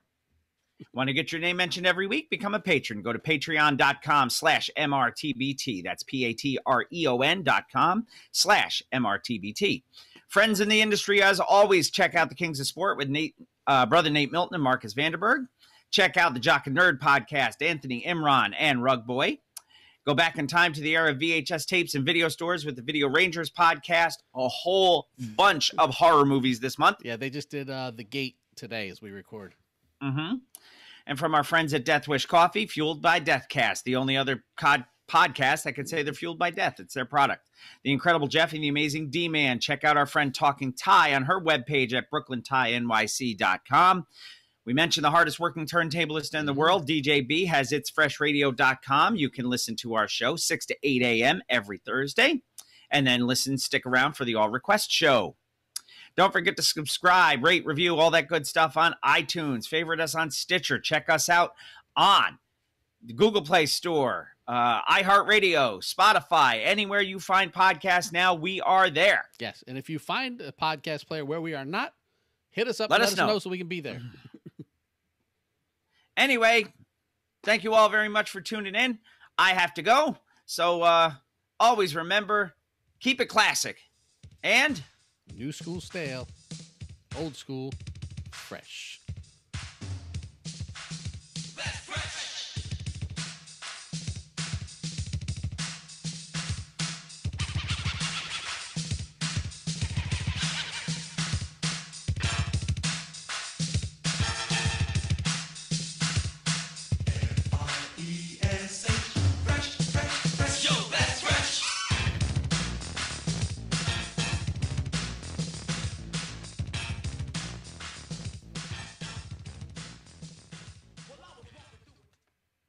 Thank you all to the patrons and everybody following along on the feed. We'll see you next week. We'll give you an update on the show.